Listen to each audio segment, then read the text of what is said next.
It's too darn hot. It's too darn hot. I'd like to sup with my baby tonight and play the pup with my baby tonight. I'd like to sup with my baby tonight, play the pup with my baby tonight, but I ain't up to my baby tonight 'cause it's too darn hot.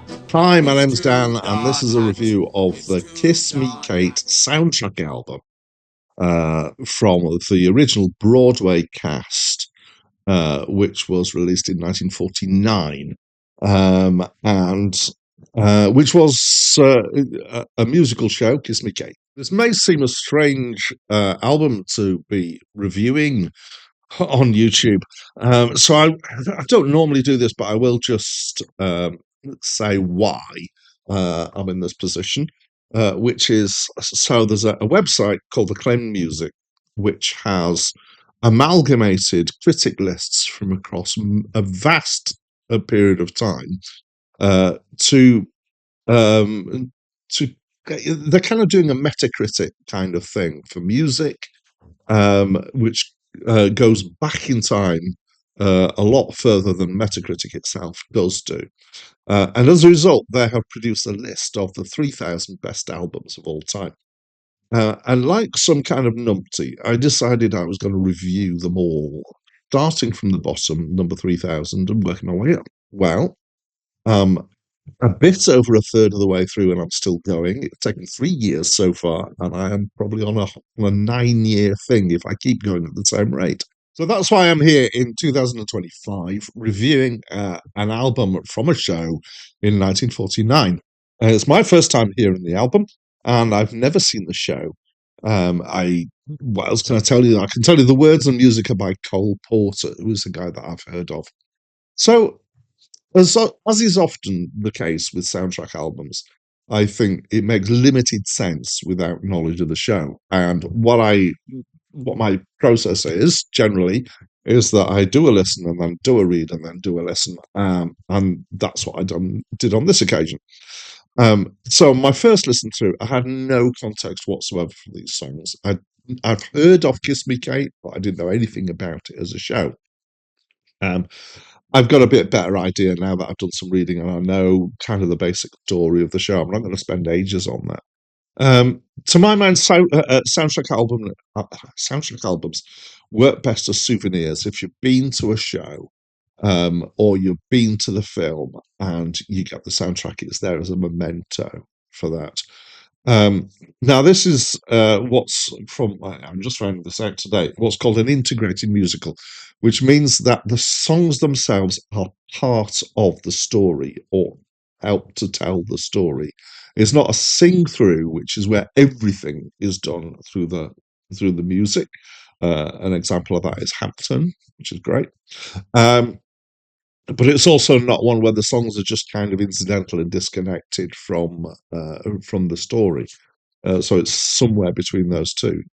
So this means the songs are part of the story, so maybe they make less sense without the story, but also you can maybe piece together bits of the story through it. So it's kind of somewhat worse and somewhat better, I think, through that. Right, let's quickly talk about the show. Kiss Me Kate is basically a show based around a traveling theatre company who are doing a musical version of Shakespeare's The Taming of the Shrew. And as soon as I read that, I found that some bits kind of fell into a place. But there's basically there's a story. There's the kind of Taming of the Shrew story or bits of it, but there's also the meta story, the story of the cast outside, which involves gambling and gangsters and people falling in love and miscommunications and all sorts of stuff. Some of the songs relate to the show within the show, so to this musical version of the Taming of the Shrew.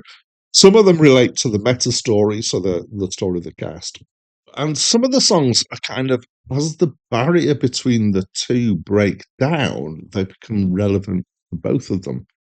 Um, it's pretty much all songs here. In fact, yeah, basically apart from the overture, and the style ranges from quite operetta-ish, so like Gilbert and Sullivan, to more jazz-related kind of show tune stuff, which is more typical of what you might think of this era's Broadway shows. Um, so the first thing that I'm going to really say about that, I've said lots already, but this is not my kind of music. I'm not generally a fan um, of musicals. I'm also, on this occasion, a bit less keen as it becomes a bit more operatic. I'm not a huge fan of operatic vocals, basically.